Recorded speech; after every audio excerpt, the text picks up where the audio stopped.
guys, so this is my 2006 Dodge Ram 2500.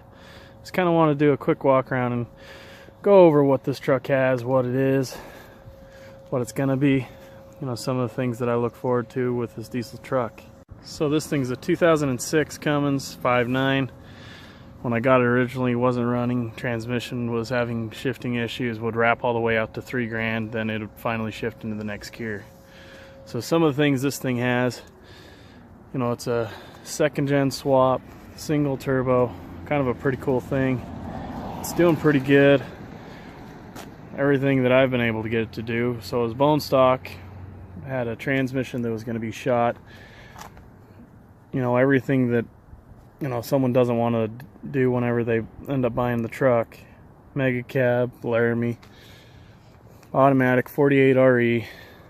So this truck ended up with a second gen swap, going with a larger single turbo.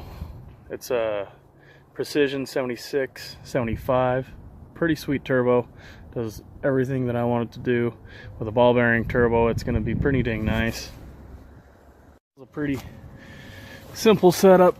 I wanted it pretty stock looking, so it's got the 5-inch exhaust coming out of the standard position right out back here. Has a single Air Dog 200 that I've got tucked up underneath the frame, just sitting right here, right about there. Got it tucked up nicely so no one can even see the thing. Just wanted something that was nice and easy to have.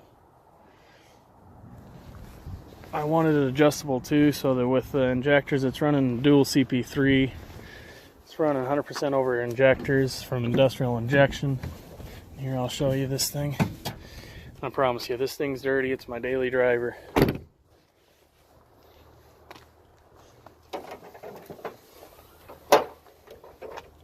So if it doesn't get any go fast parts, it's not getting done. So I'm holding the hood up.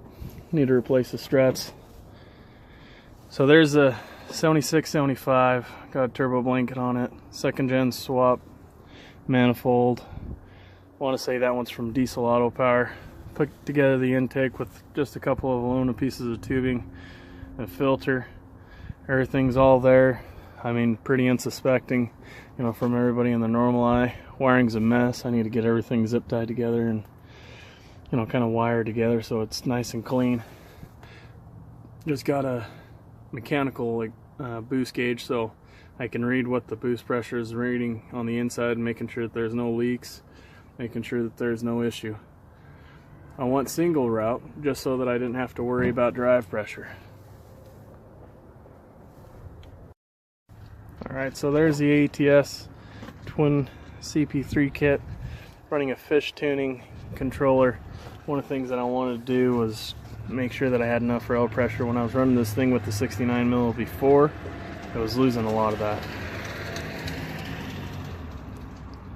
So a lot of the rail pressure was dropping on a max effort EFI live tune, and so I'd get to 850, and then I started losing rail pressure. So I got dual CP3 running, feeding the injectors, still not maxed out, so the injectors still have a little bit of pulse width left to be able to go ahead and maximize the turbo that I'm running. So with the big exhaust housing, it had a 0.98, which for this ball bearing turbo is pretty small, just because it flows so well. So I stepped up to a 128 on the T4 manifold, so this thing should be flowing all that it needs to. So I maxed out the exhaust housing at 997 horse, and that was giving it everything she had, just restriction and flow. After that, you know, some of the things that I was noticing, you know, just drivability. It felt like it was choked up.